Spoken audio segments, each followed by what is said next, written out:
Hello madam. എന്തും കോലാവനെ പണ്ടത്? അല്ല, നിങ്ങളുടെ ഭർത്താവിന്റെ വീടല്ല ഇവിടെ വന്നിങ്ങനെ കിടക്കാൻ. ഇതൊരു ഓഫീസാണ്. ആർക്കിതൊക്കെ അറിയപ്പോ? എങ്ങോട്ടോ ഓടിപ്പോയി, ഇങ്ങോട്ട് വേടാ. ഉള്ളുപ്പുണ്ടടാ. ഞാൻ പറയട്ടെ ഒരു നിങ്ങൾ തൊള്ളയും പൂട്ടാണ് മുണ്ടാതെ കുത്തിട്ടോളി. പറഞ്ഞില്ലാന്ന് വേണ്ട. എന്താണ് ചെയ്തത്? എന്താ ചെയ്തത്? ഈ കോട്ടും സൂട്ടിട്ട് എന്റെ വീടിന്റെ ടിവിനുള്ളിൽ വന്ന് കുത്തിന് എന്തെത്താ എന്നോട് നോണ പറഞ്ഞത്? അതിന്റെ മുഖത്ത് നോക്കി പറയാണ്. ഒരു മാസത്തേക്ക് ഇനി മഴ പെയ്യൂല, ആകാശം നിറച്ചും മേഘം വട്ടത്തിലാണ്, ചതുരത്തിലാണ്, ത്രികോണത്തിലാണ്, മട്ടക്കോണിലാണ്.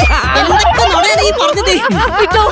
ആ ടി വി ഇറങ്ങിപ്പോയി അപ്പം മുതൽ തുടങ്ങിയതാ പെരുമയോടെ മഴ. വീട് മഴത്ത് മുങ്ങി കിടക്കാണ്. അതൊക്കെ ഞാൻ പോട്ടേന്ന് വിചാരിക്കും.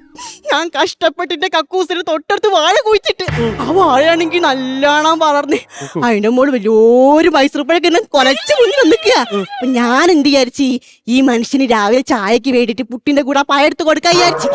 അതിന് വേണ്ടി ഞാൻ പുട്ടുണ്ടാക്കുന്ന സാധനം അതെടുത്ത് അതിനുള്ളിൽ ചില്ലിട്ട് പിന്നെ നല്ല മൈസൂർ പഴം കൂട്ടിട്ട് പഴം കൂട്ടി അടിക്കുന്നിന്നെ എന്നോട് കളിക്കണ്ട ഉണക്കപ്പുട്ട്. ഉപ്പാണെങ്കിൽ നമ്മള് കുപ്പിച്ചില്ലാതെ കുപ്പിച്ചില്ല്. മനുഷ്യ മനസ്സ് വിഷമിച്ചൊരു കഥ പറയാണ്. പുട്ടും കൂട്ടി.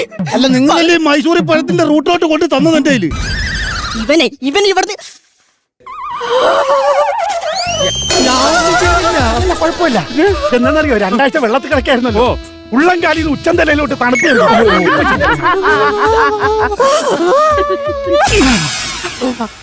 ഇങ്ങോട്ട് വേടാ. അപ്പൊ ഒളിച്ചിക്കാണോ? അപ്പൊ ഞാന് പുട്ടുണ്ടാക്കാൻ വേണ്ടി പുട്ട് നനയ്ക്കുന്ന സമയത്താണ് ഓൻ വന്നത്. ആരടി വന്ന ഞാനില്ലാത്ത സമയത്ത് നിന്റെ പുട്ട് തിന്നെ ആര് വന്നെന്ന് എനിക്കറിയാം. അയ്യോ, പുട്ട് തിന്നാൻ മറ്റവരും വന്ന് എനിക്ക് മാത്രം പുട്ടി. അങ്ങനെ പയ്യാ. ഈ ഒരു കാര്യം ചെയ്യും, ഓനെ വിളിച്ച് പറയും. ഓനെ വിളിച്ച് പറയണം നിർത്താൻ വേണ്ടിട്ട്. ആരെ വിളിച്ച് പറയാനെന്ന്? മയനെ കുന്തം വിഴിഞ്ഞ എന്റെ മുഖത്ത് കുത്തിരിക്കാം. ഓനെ വിളിച്ച് പറയാം. അവിടുന്ന് വിവരം വിദ്യാഭ്യാസം ഇല്ല. വിളിച്ച് പറയും.